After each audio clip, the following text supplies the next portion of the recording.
Hare Krishna, bienvenidos. Jueves 8 de diciembre y vamos a seguir con la lectura del Bhagavatam. Hoy vamos a leer dos versos, verso 11 y verso 12. Om Namo Bhagavate Vasudevaya.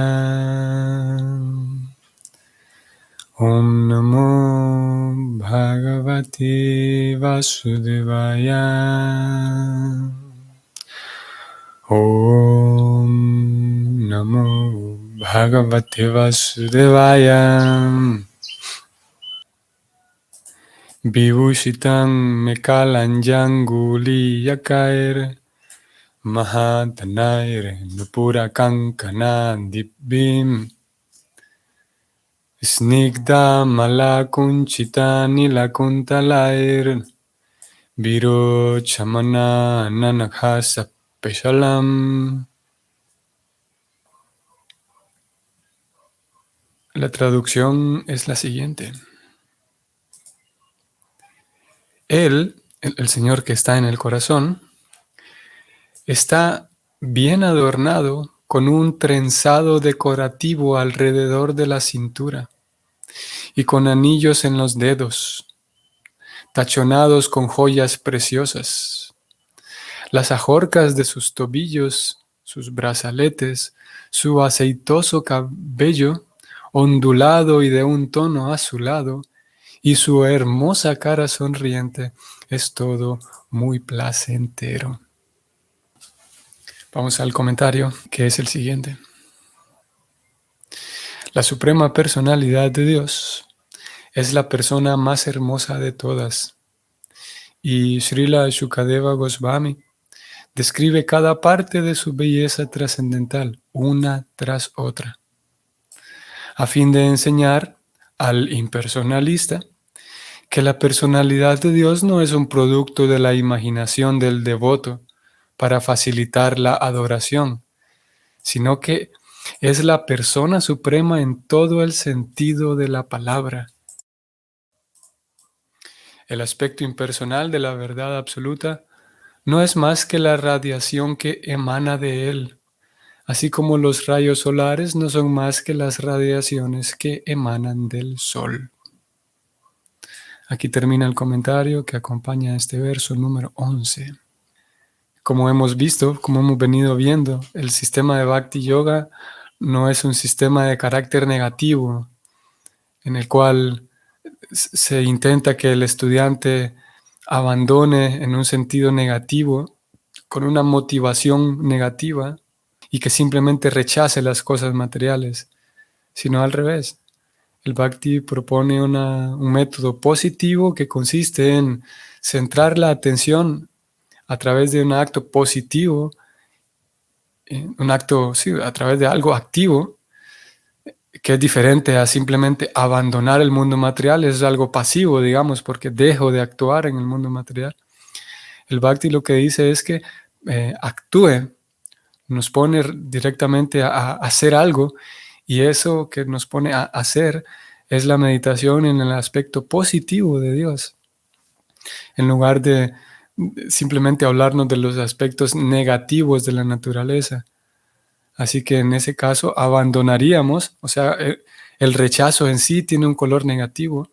Rechazaríamos la materia pensando que la materia es mala. Sería una doble negación. El rechazo es la primera negación y pensar que la materia es mala y nociva es la segunda negación. Pero en el caso del Bhakti es doblemente positivo, porque nos pone en sí, en lugar de rechazar, nos pone a buscar, que ya es algo positivo, es una acción, nos pone a buscar, a actuar, y el actuar es servir a Dios, a través de la meditación, a través de pensar en Él, a través de diferentes ofrendas a Él. Y al mismo tiempo, como aquí estamos viendo, la descripción de Dios es completamente positiva. Incluso hasta este momento no hemos visto ninguna descripción de Dios de que Él está listo para castigarnos y cosas así, sino toda la descripción ha sido en un tono positivo, ¿no? Hablando de la belleza de Dios.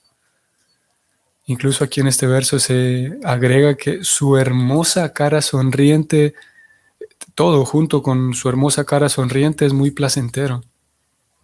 Lleva joyas preciosas, anillos, colores, es todo muy positivo. Así que hay una gran diferencia entre el simplemente abandonar el mundo y desapegarme de la materia. Eso es una cosa diferente a practicar Bhakti Yoga como tal, que es, o sea, buscar a Dios, que ya es una cosa bella, ¿no? Hemos venido hablando también, hemos dicho ayer cómo hay algunos grupos que proponen que la divinidad ni siquiera les gusta llamarlo Dios, porque cuando llamamos a esa divinidad, lo llamamos Dios, lo estamos limitando. Entonces ellos solamente quieren llamarlo la divinidad, y esa divinidad no tiene ni forma, porque si tuviera forma lo limitaríamos. Ni siquiera podemos decir que es él, porque al decir que es él masculino también lo limitaríamos. Tampoco ella, porque si fuera ella lo limitaríamos. Entonces hay ciertos grupos que plantean que es simplemente una cosa impersonal, no tiene forma, porque lo limitaríamos, no tiene actividades, porque serían limitantes para él. Entonces eso cae, esas concepciones de Dios o de la divinidad, caen en el concepto impersonalista. La persona concluye y piensa que la divinidad es impersonal. Pero aquí se presentan con mucha autoridad, un libro muy autorizado, presenta todos estos detalles. ¿Para qué? Para enseñar al impersonalista que la personalidad de Dios no es un producto de la imaginación de los devotos, que se ponen a imaginar estas formas antropomórficas para que facilite la adoración de ellos como devotos. No. Esa persona suprema es una persona en todo el sentido de la palabra. Es una persona. Y claro, Dios sí tiene energía, obviamente, que emana de Él, sí tiene amor y ese tipo de cosas impersonales que emanan de Él, energía, luz, radiación, calor, amor, pero todas esas cosas emanan de Él, así como del Sol emanan los rayos del Sol. Pero el Sol en sí es un planeta, no podemos decir que el Sol solamente son rayos. El Sol solamente es calor que yo siento en el día, ¿no? El Sol es un planeta y puedo salir de mi casa y mirarlo, allá está. Y puedo ver que tiene ciertas características, cierto color, cierto tamaño. Se puede saber todo eso del Sol. No es como que alguien diga, no, el Sol no existe como tal, solamente hay calor que nos llega. La respuesta es que no. Y lo mismo Krishna. Alguien podría decir, no, la divinidad es amor, es creatividad, es bondad, es belleza, es armonía. Sí, esas cosas son cosas que emanan de Dios, pero así como uno puede salir de su casa y ver el sol, asimismo uno puede salir de sus conceptos materiales y darse cuenta que Dios existe como una persona en todo el sentido de la palabra. Vamos al texto 12, la traducción, directamente voy a ir allá. La traducción dice así. Los magnánimos pasatiempos del Señor y la brillante mirada de su cara sonriente es todo ello indicación de sus extensas bendiciones. Qué bonito, ¿no? Como dijimos, todo esto es una descripción positiva. No hemos visto hasta este momento un Dios enojado porque yo no lo sirvo, o enojado porque yo concibo otros dioses, celoso y listo para dejar caer un rayo sobre mi cabeza. Sino que aquí se dice la brillante la brillante mirada de su cara sonriente. Todo eso indica sus extensas bendiciones. Es bonito, ¿no? Sigo leyendo.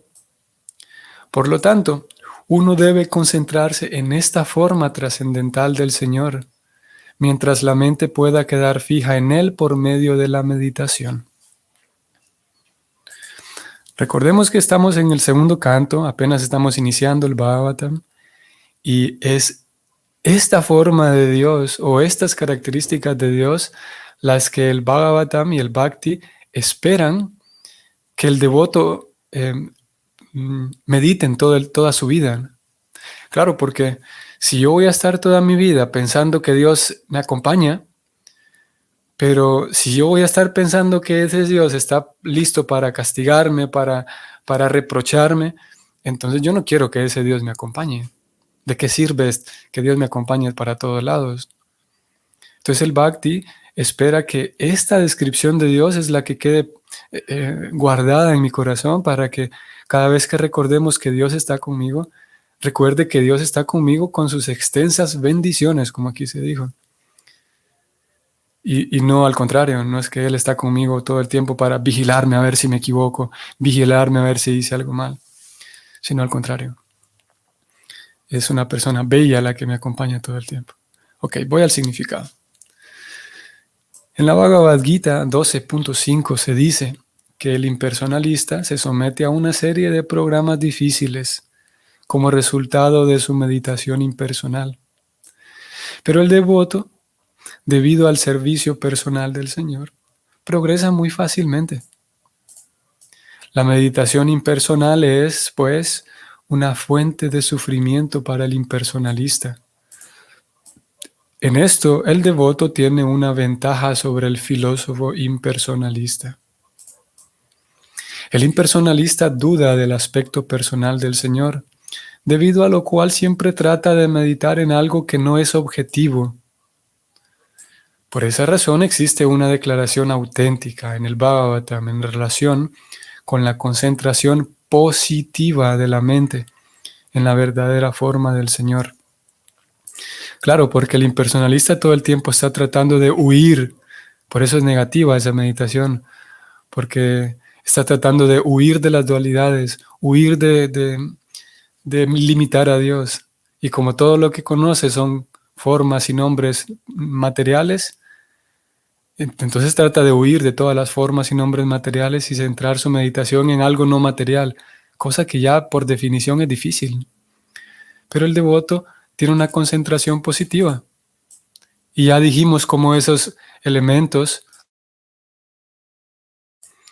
como todo el oro que porta en el cuerpo del Señor, todas las descripciones, el color azulado de su cabello, todas esas cosas son completamente trascendentales y no son características inventadas, características materiales puestas sobre Dios, sino al revés. Eso ya lo discutimos ayer. Sigo leyendo. El proceso de meditación que se recomienda aquí es el de Bhakti Yoga, o sea, el proceso de servicio devocional después de que uno se ha librado de las condiciones materiales. El Jnana Yoga es el proceso para librarse de las condiciones materiales.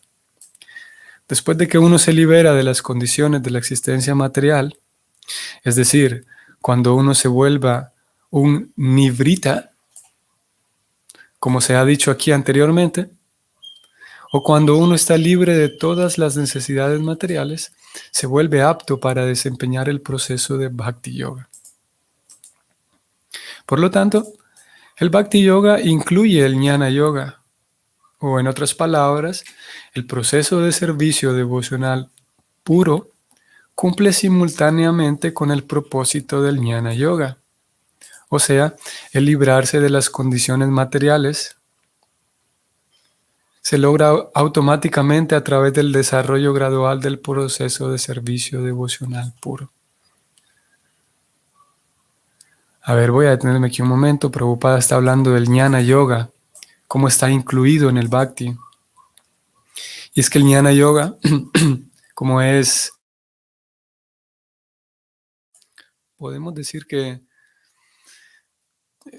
en el sistema de Jnana Yoga se incluye la contemplación material de todos los efectos materiales. El ponerme a razonar sobre las cosas materiales. Y como hay mucha filosofía, naturalmente cuando yo comprendo bien las cosas, entonces desecho aquellas que no me sirven y abrazo aquellas que me sirven.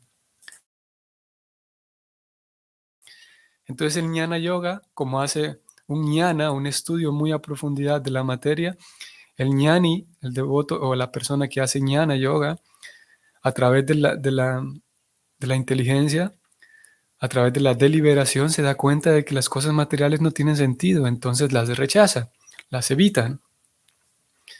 Después de pensar muy bien en ellas y considerarlas a través del proceso de jnana. Pero Prabhupada está diciendo aquí que el bhakti también incluye ese sistema de jnana. El Bhakti también a través de la ejecución nos regala la lucidez suficiente para darme cuenta que esas cosas materiales no me funcionan, no me sirven.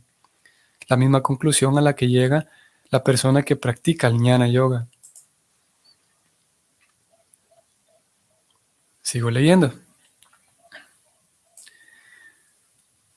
Estos efectos del Bhakti Yoga se denominan Anartha Nivritti.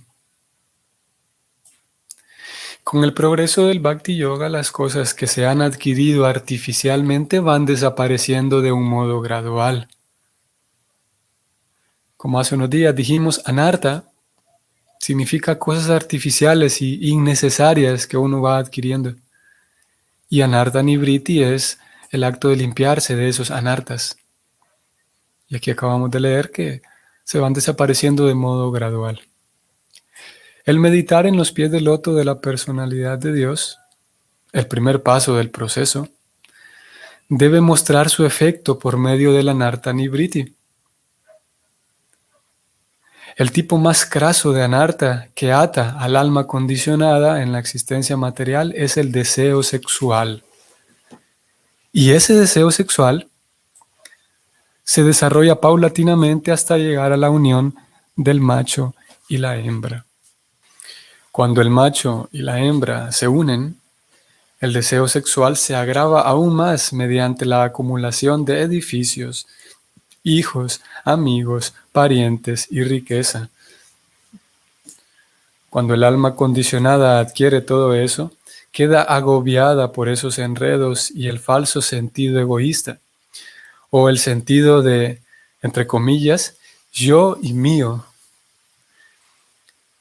Ese sentido se hace patente y el deseo sexual se expande a diversas ocupaciones políticas, sociales, altruistas, filantrópicas y a muchas otras ocupaciones poco recomendables, semejantes a la espuma de las olas del mar, la cual se vuelve muy resaltante en un determinado momento y un instante después desaparece con tanta rapidez como una nube en el cielo. El alma condicionada está rodeada de esos productos, así como de los productos del deseo sexual. Y en consecuencia, el Bhakti Yoga lleva a la gradual evaporación del deseo sexual, el cual se reduce a tres cosas: ganancia, adoración y distinción. Este es el tema central. El deseo sexual. Voy a detenerme aquí un momento. El Bhakti Yoga lleva a la gradual evaporación del deseo sexual, el cual se reduce, ese deseo sexual se reduce a tres cosas: 1, ganancia; 2, adoración; y 3, distinción. Esto es muy interesante y al mismo tiempo muy importante, porque podemos mantener esto en mente de que cada vez que las escrituras hablan del deseo sexual, o cuando Prabhupada habla del deseo sexual, podemos recordar que él está refiriéndose a estas tres cosas. No solamente el deseo sexual como el acto sexual en sí, el deseo de concretar una relación sexual, sino cuando hablamos de deseo sexual estamos incluyendo aquí el deseo que uno puede tener por ganancia, ganar cosas, simplemente adquirir más cosas. O cuando hablamos de deseo sexual también podemos estar refiriéndonos a el deseo de ser más respetado, o más bien más admirado, de recibir adoración. Y cuando hablamos también de deseo sexual podemos estarnos refiriendo al deseo de tener más distinción, de tener fama, de ser alguien, de sobresalir entre los demás. Todo eso está incluido en el deseo sexual. ¿Cómo lo utiliza, el concepto que utiliza el Bhakti Yoga, toda esta literatura? Y es más, aquí no está incluido, pero también vamos a incluirlo para que nos sirva como recurso a lo largo de nuestro estudio.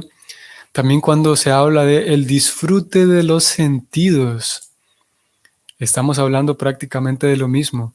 Cada vez que se habla de que Alguien busca solamente el disfrute de los sentidos.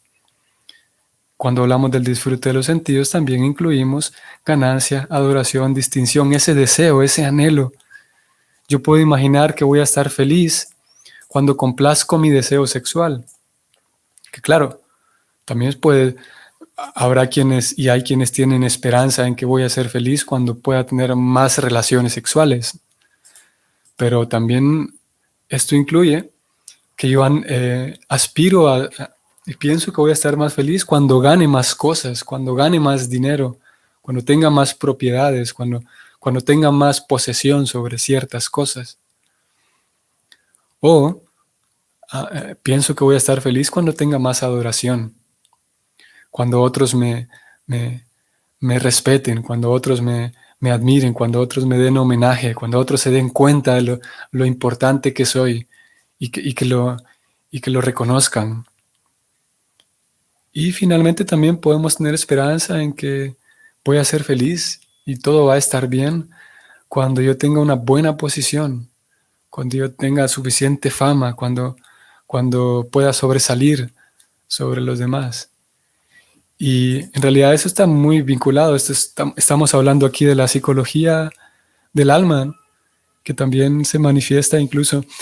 to- em, Podemos hablar de esa misma psicología, no necesariamente yéndonos hasta el alma, sino la psicología en general de las personas. En qué medida nosotros nuestras actividades las realizamos motivados por ganar más, por tener más control sobre cosas, por tener más fama o por tener más respeto, por tener más adoración. Así que eso está incluido en el deseo sexual. Y como acabamos de ver, el Bhakti Yoga busca que gradualmente se evapore en nosotros ese deseo sexual, ese anhelo por estar esforzándome tanto por estas tres cosas. Y sigo leyendo porque el tema también aquí apenas acaba de entrar. Sigo leyendo. Todas las almas condicionadas están locas tras estas diferentes formas de deseo sexual. Y vean qué interesante esto. Uno ha de ver por sí solo cuánto se ha librado de estos anhelos materiales, basados principalmente en el deseo sexual. Esto es el punto, que no se trata solamente de memorizar una doctrina, volverse externamente un devoto, y que, bueno, claro, ciertas actividades externas eventualmente pueden hacer un beneficio en nosotros. Pero en fin de cuentas, lo que el Bhakti busca, como acabamos de leer, es liberarnos. Una persona libre, en la medida en la que soy más libre, soy más feliz. Y puntualmente liberarnos de que quedemos como locos, como tontos, persiguiendo, esforzándonos mucho por este tipo de anhelos materiales, esforzándonos mucho, tal como lo hacen las masas. Eso es lo que busca el Bhakti de nosotros, o para nosotros. Busca llevarnos ahí, que seamos felices. Y por esa razón toda esta guía, para librarnos de aquellas tonterías que nos confunden y nos hacen pensar que voy a esforzarme mucho en esta dirección, en esta otra dirección, al fin de cuentas tratando solamente de encontrar placer sensorial, a veces sí, solamente tratando de buscar placer físico, sexual, o el deseo sexual en este otro tipo de manifestaciones. El Bhakti busca librarnos de eso y uno debe ver, voy a leerlo nuevamente, subrayo y leo, uno ha de ver por sí solo cuánto se ha librado de estos anhelos materiales. Podemos decir esto mismo en otras palabras, si yo entro a la vida devocional, y cuidado que esta posibilidad existe, y las escrituras nos alarman para que estemos atentos de esto que voy a decir. Uno podía entrar a la vida devocional y con el paso del tiempo ganar más deseo de distinción porque soy un gran devoto, soy una gran devota, o no solamente dentro de la vida, el círculo devocional, pero aumenta mi deseo de distinción en el trabajo, en mi familia. Y me puede servir a mí mismo, la vida devocional me puede servir como un trampolín, digamos, para que yo aumente más mi anhelo por conseguir más cosas, mi anhelo por ganancia, adoración y distinción. Y vale, no solamente vale la pena, sino es imperativo, es necesario, es el deber nuestro, el observar nuestro propio corazón, qué me motiva a hacer ciertas cosas, el deseo de adoración, el deseo de sobresalir sobre otros. Y si yo encuentro que estoy yendo en esa dirección, deberé saber que estoy equivocado, me equivoqué. Hay que replantearse todo. Y claro, como dije al inicio, es un tema fascinante porque tiene que ver con nuestra conducta. Y hay ocasiones en donde, como dijimos hace unos días, ustedes recordarán que el niño necesita motivarse y ver cuánto ha crecido y necesita marcar en la pared con un lápiz o en algún lugar cuánto ha crecido y medirse al lado de su papá. Eso es necesario para la motivación del niño. Así que no le podríamos simplemente tirar un balde de agua fría y regañarlo por ese acto de estarse midiendo cada tanto. Similarmente, nuestra situación, nuestra realidad es que en algunos momentos no podemos simplemente arrancarnos el deseo sexual. No podemos imitar a aquellos que ya lo hicieron. Porque yo podría decir, bueno, ya entendí que uno no debe buscar ganancia, ni adoración, ni distinción. Y como ya lo entendí teóricamente, puede ser que yo pase a imitar a aquellos que ya están libres de deseo sexual, lo cual sería otro error. Aquí estamos, en ocasiones quedamos como entre la espada y la pared, porque por un lado decimos o leemos, que es mejor no vivir motivados buscando ganancia, adoración y distinción, pero por otro lado es esa mi realidad, ¿no? Entonces el Bhakti nos va recomendando de que sí, ok, en algunas ocasiones para, eh, para, para ciertos fines es necesario que yo persiga cierta ganancia, para yo darme cuenta que sí, que estoy progresando. Y en algunas ocasiones es necesaria por nuestra posición actual. Es necesario, por ejemplo, que alguien reconozca el gran esfuerzo que hice, que alguien nos regale un poco de atención y nos diga qué bien que hiciste lo que hiciste. Y me siento inspirado por ver el esfuerzo que hiciste. Es necesario, porque si no, iríamos al otro extremo de volvernos, justamente venimos del tema del impersonalismo, y entonces iríamos al otro extremo de volvernos nada, de volvernos una persona que no tiene ningún deseo de ningún tipo. El Bhakti viene hablando aquí de cómo limpiarnos de esas cosas, de ganancia, adoración y distinción, pero en ciertos momentos hará falta darme cuenta, por ejemplo, cómo estoy progresando. Eso es necesario. Es necesario darme cuenta de que estos esfuerzos que estoy haciendo en algún tipo de actividad para Krishna están teniendo un resultado. Y es necesario